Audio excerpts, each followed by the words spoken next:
Shalom Bapak Ibu Saudara yang dikasihi Tuhan. Kembali kita jumpa dalam program RYM, Renewing Your Mind, di mana melalui program ini kita akan bersama-sama belajar kebenaran firman Tuhan yang murni, yang mana akan mengubah pola pikir kita sehingga kita boleh mengerti apa yang menjadi kehendak Tuhan, sehingga hidup kita boleh berkenan kepadanya. Sebab itu, sebelum kita mulai, kita terlebih dahulu berdoa. Bapa di dalam surga, kami bersyukur kalau saat ini kami boleh ada dalam keadaan baik. Itu semua oleh karena berkat, kemurahan, serta pertolongan-Mu. Kami bersyukur kalau kami boleh ada bersama-sama dalam program RYM. Bapa di surga, kami akan belajar kebenaran-Mu. Kami berserah sepenuhnya kepadamu, ambil alih. Pakailah anak-Mu ini untuk menyampaikan firman-Mu. Urapilah kami semua, sehingga kami boleh mengerti apa maksud daripada firman-Mu dan kami boleh lakukan, sehingga hidup kami boleh berubah semakin hari semakin seperti Engkau, ya Yesus. Terima kasih. Di dalam nama Yesus kami sambut firman-Mu. Amin. Shalom Bapak Ibu Saudara, saya percaya Bapak Ibu Saudara saat ini dalam keadaan baik, sehat, tak kurang suatu apapun juga. Kembali kita ada bersama-sama dalam program RYM. Saudara, saya mau katakan kepada saudara bahwa selalu ada hal dalam hidup ini yang tidak bisa kita hindari. Apa itu? Yaitu ada saja orang-orang yang melukai hati, yang mengecewakan, yang membuat marah, yang menjahati kita. Bahkan tidak sedikit yang sampai menghancurkan hidup kita. Tentu kita jumpai dan kita lihat, kita juga mendengar ada orang tua yang begitu tersakiti hatinya. Karena apa? Karena merasa bahwa anak yang sejak kecil dipelihara, dibesarkan, disekolahkan, akhirnya berhasil. Tetapi ketika orang tuanya dalam keadaan lemah fisik, tidak mampu bekerja lagi, maka anak itu menterlantarkan orang tuanya. Ini memang menyedihkan, saudara. Ada juga anak yang begitu membenci papanya karena ia melihat dengan mata kepala sendiri bahwa ayahnya memperlakukan ibunya atau mamanya dengan kasar, dengan kejam, dengan semena-mena. Juga kita jumpai banyak kasus ibu-ibu begitu membenci suaminya. Kenapa? Karena tidak bertanggung jawab, berjudi, mabuk-mabukan, bahkan memiliki wanita lain. Saudara, orang-orang yang seperti itu maksudnya orang-orang yang terlukai hatinya, yang tersakiti, yang dijahati, yang dikecewakan, pasti tidak memiliki rasa damai di hatinya.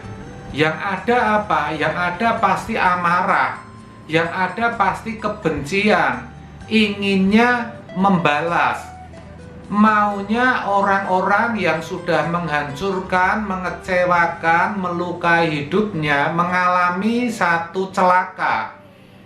Umumnya seperti itu, saudara. Itulah sebabnya dalam hal ini penting yang dinamakan pengampunan.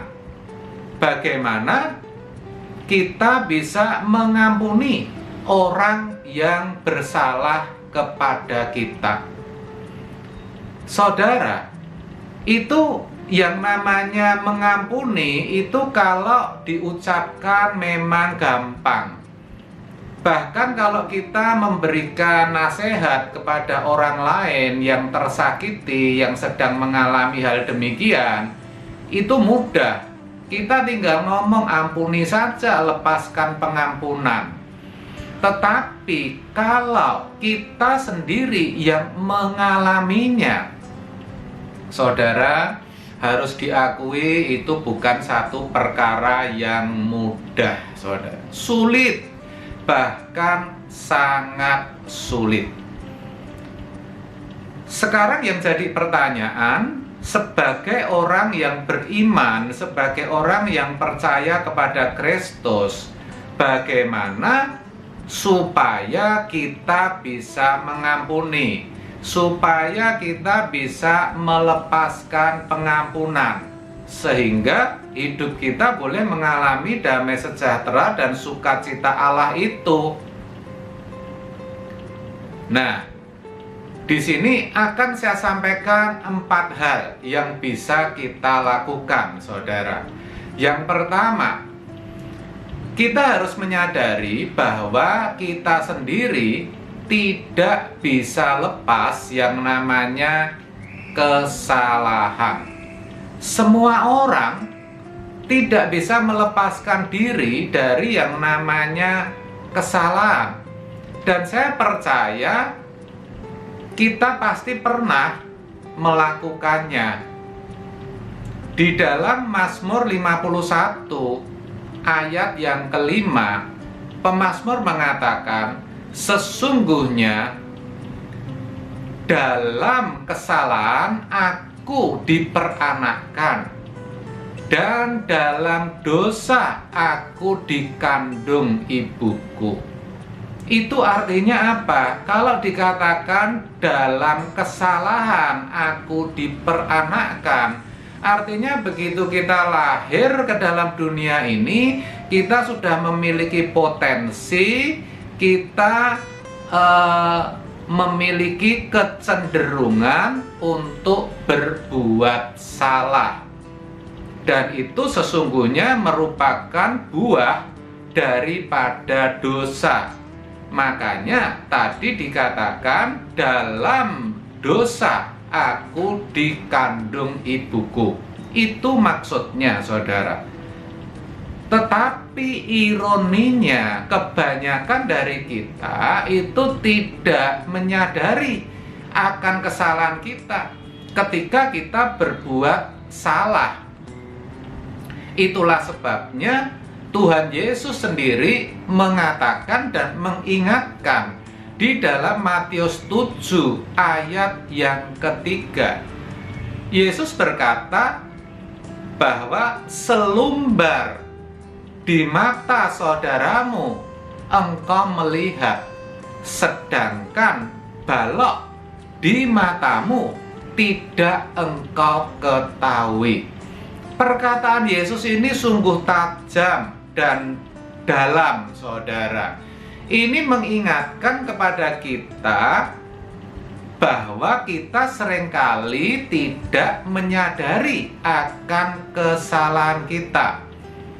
Kata selumbar itu artinya serpihan atau secuil kayu. Itu berarti seserpian kayu atau secuil kayu di mata saudaramu. Yesus berkata, engkau melihat, engkau tahu. Sedangkan balok di matamu tidak engkau ketahui. Sekali lagi, itu benar-benar mengingatkan bahwa kita seringkali tidak sadar. Bahkan ada orang-orang tertentu yang sudah diingatkan akan kesalahannya, tetap saja belum sadar. Pertanyaannya, kenapa kesalahan itu bisa tidak disadari? Ya karena bisa jadi kita pandai di dalam menutupi kesalahan itu, sehingga kesalahan itu tidak terekspos, sehingga kesalahan itu tidak diketahui oleh banyak orang atau tidak diketahui oleh orang lain, saudara. Nah, akibatnya kalau tidak diketahui apa? Akibatnya orang yang berbuat salah, kita yang berbuat salah tadi tidak mendapatkan balasan, tidak mendapatkan hukuman. Nah, sesungguhnya itu pun kesempatan dari Tuhan yang diberikan kepada kita. Nah, kalau kita tidak mendapatkan balasan, kita tidak mendapatkan hukuman, padahal saudara, kesalahan kita itu sebenarnya belum tentu lebih kecil, lebih ringan daripada kesalahan orang lain kepada kita. Bisa jadi kesalahan kita itu lebih berat, lebih fatal, lebih besar daripada kesalahan orang. Nah, penting bagi kita untuk menyadari akan hal ini.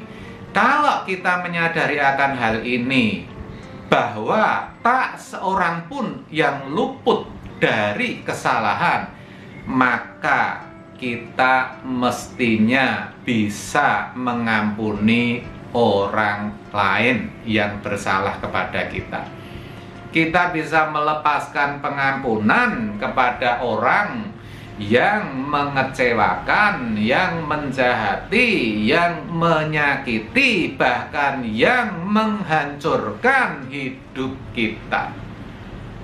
Memang itu tidak mudah, tapi bisa, saudara. Itu yang pertama. Yang kedua, bagaimana agar kita bisa mengampuni atau melepaskan pengampunan? Kita harus sadar bahwa sesungguhnya Allah telah mengampuni semua dosa manusia, termasuk dosa kita, termasuk dosa saudara dan saya.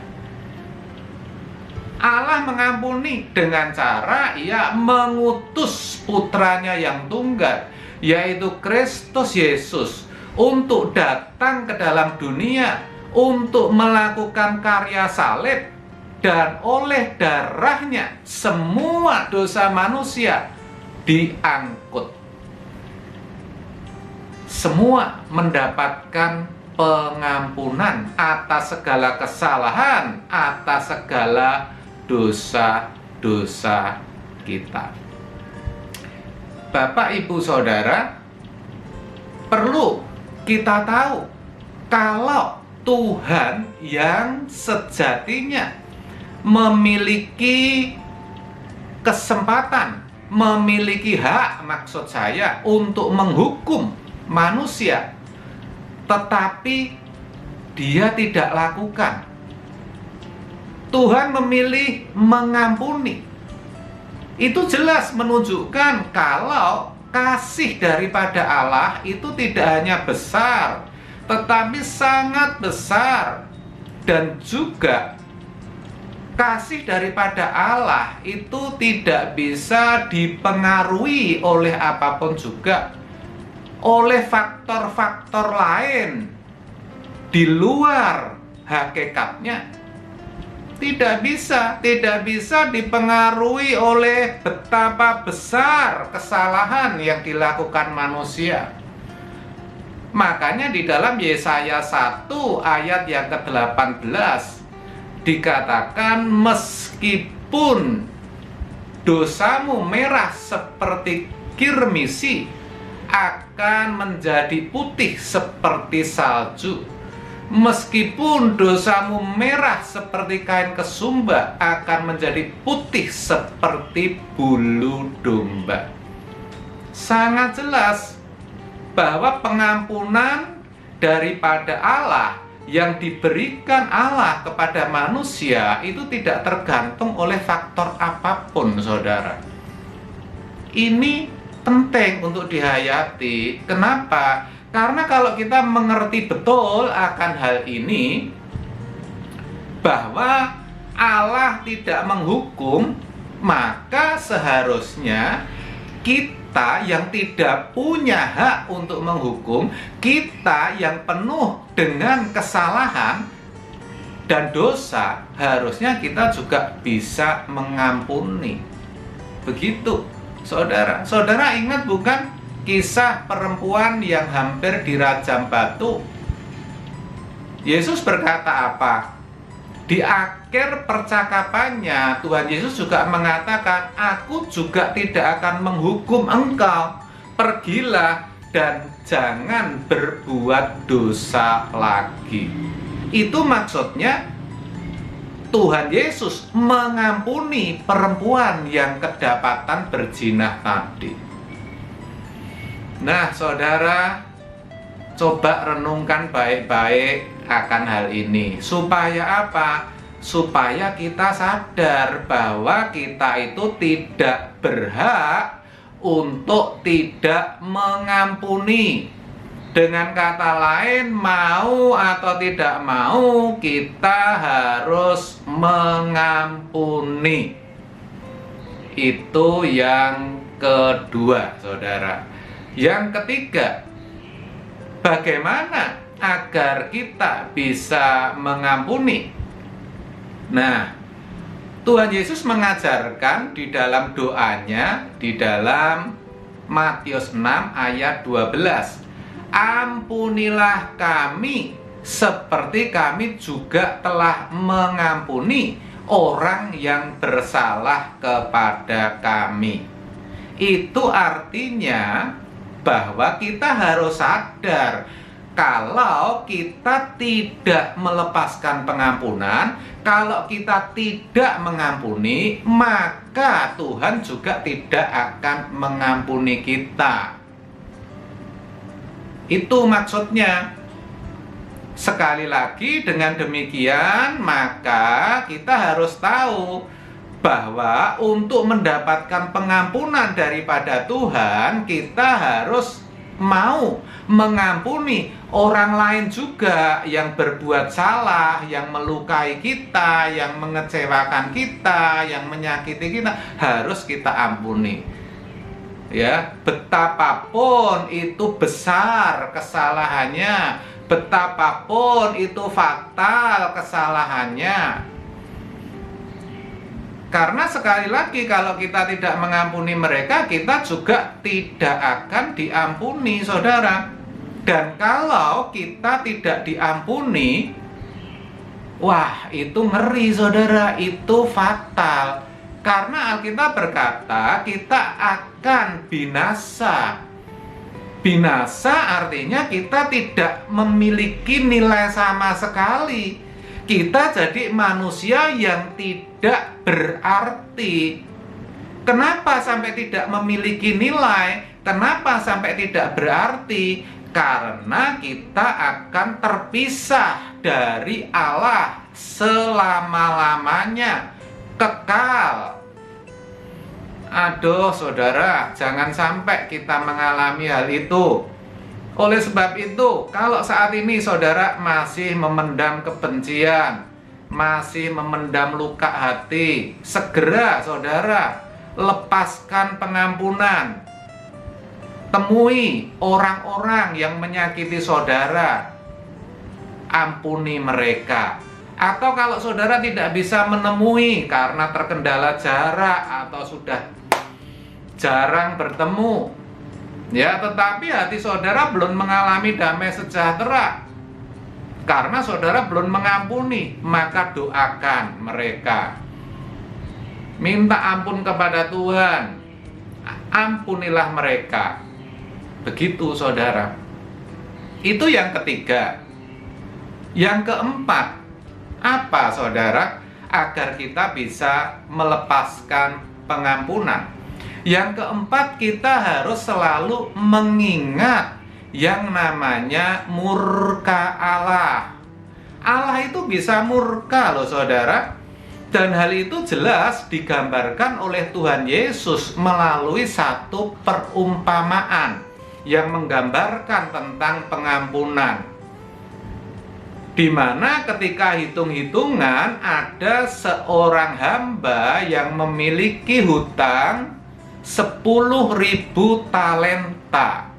Dan ketika raja memintanya, hamba itu belum memiliki uang untuk dikembalikan. Maka hamba itu memohon-mohon kepada sang raja. Lalu tergeraklah hati sang raja dengan belas kasihan. Akhirnya raja membebaskan, melunaskan hutang hamba sebesar 10.000 talenta. Saudara, 10.000 talenta itu satu jumlah yang sangat-sangat besar.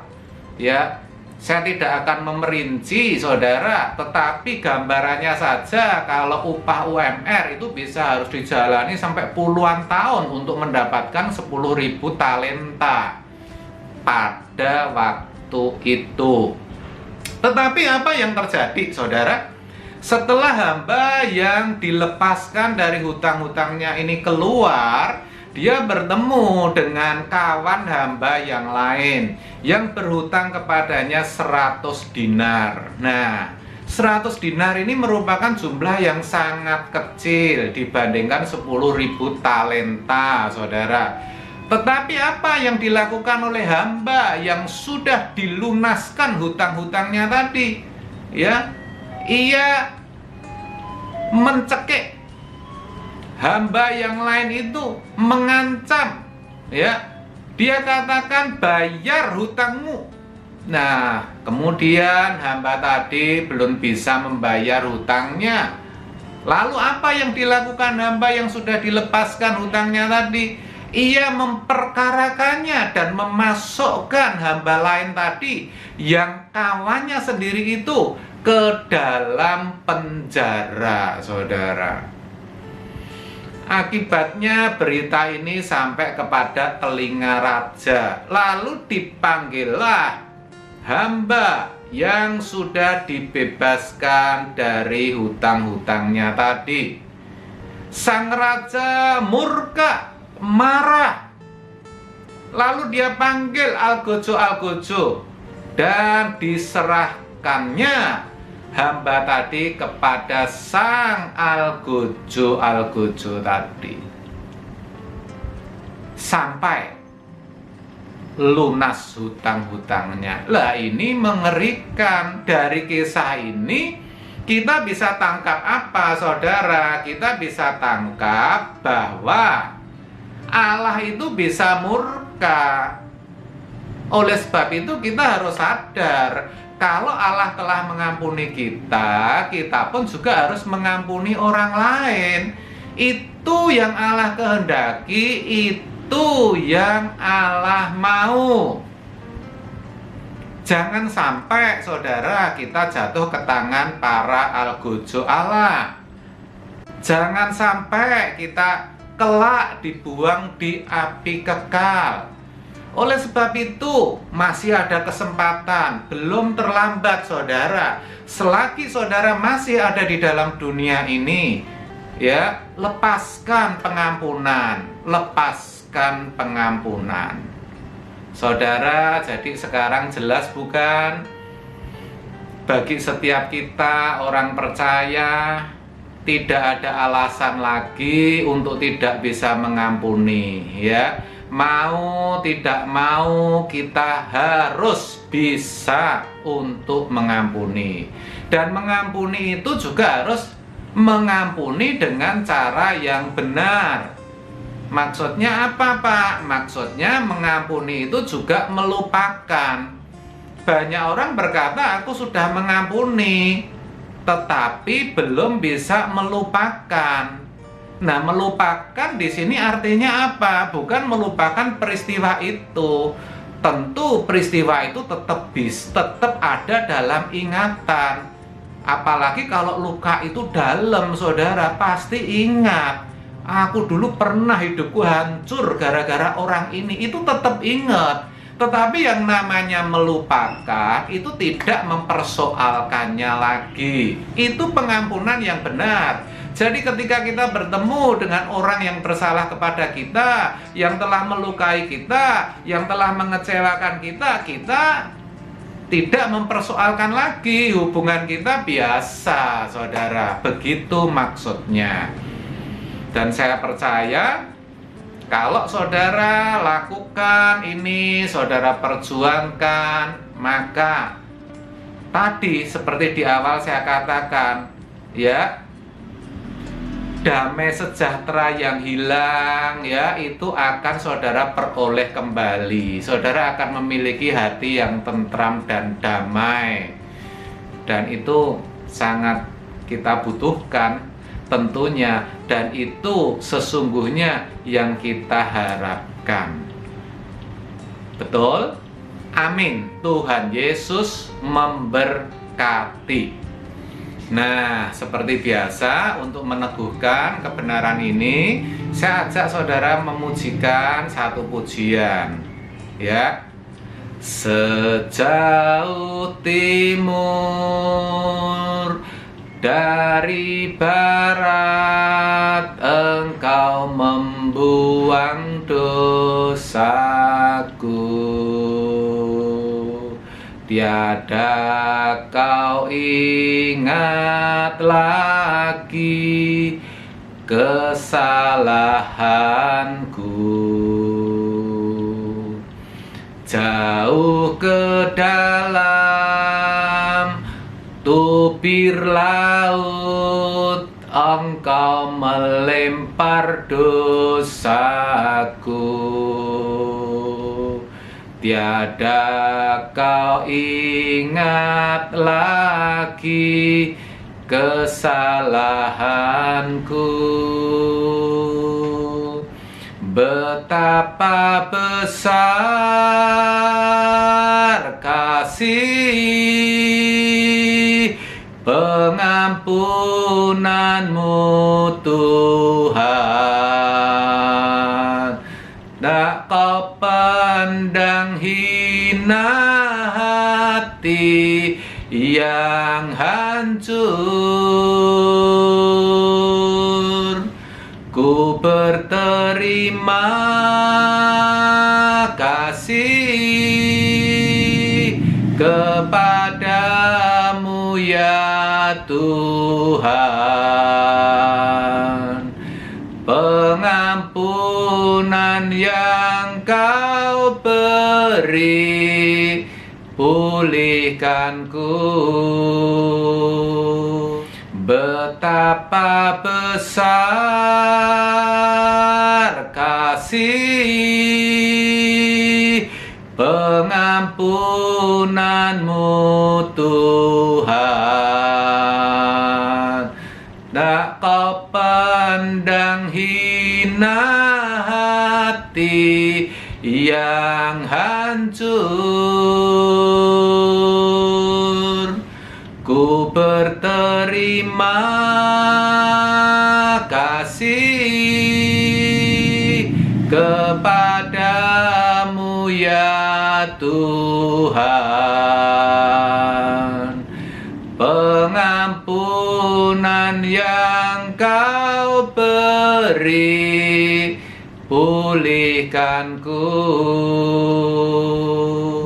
Pengampunan yang kau beri, pulihkanku. Mari kita berdoa. Bapa, kami bersyukur kami boleh mengikuti RYM, di mana Engkau mengajar kami kebenaran-Mu yang murni. Bapa, kami sadar kami masih banyak memendam luka hati dan kebencian. Oleh kebenaran firman-Mu kami mau berubah, kami mau melepaskan pengampunan kepada siapapun yang telah berbuat kesalahan kepada kami. Kami tidak akan lagi hitung-hitungan betapapun besar kesalahan mereka, betapapun fatal dan beratnya, kami tetap akan mengampuni ya Bapa. Kami akan melupakan dan tidak mempersoalkannya lagi. Terima kasih, kami percaya ketika kami berjuang, Engkau menolong kami. Bapak, kami juga berdoa bagi setiap yang mengikuti acara ini, dimanapun mereka berada. Kami tahu mereka juga memiliki persoalan dan pergumulan. Bapak, kami percaya Engkau Allah yang bangkit dan hidup. Engkau Allah yang peduli kepada anak-anak-Mu yang taat kepadamu. Engkau pasti menolong kami semuanya. Engkau pasti beri jalan keluar. Engkau pasti sembuhkan sakit penyakit kami. Terima kasih ya Bapak. Dan jika sebentar kami berpisah melanjutkan aktivitas kami juga percaya Engkau menyertai kami. Bapak, Ibu, Saudara, bukalah hatimu dan kedangkan tanganmu. Terimalah berkat yang daripada Allah Bapa di dalam Kristus Yesus, serta persekutuan dan Roh Kudus akan menyertai saudara sekalian mulai saat ini sampai Tuhan datang yang kedua kalinya. Amin. Terima kasih atas kebersamaan saudara. Selamat melanjutkan aktivitas saudara. Salam RYM, Tuhan Yesus memberkati dan sampai jumpa.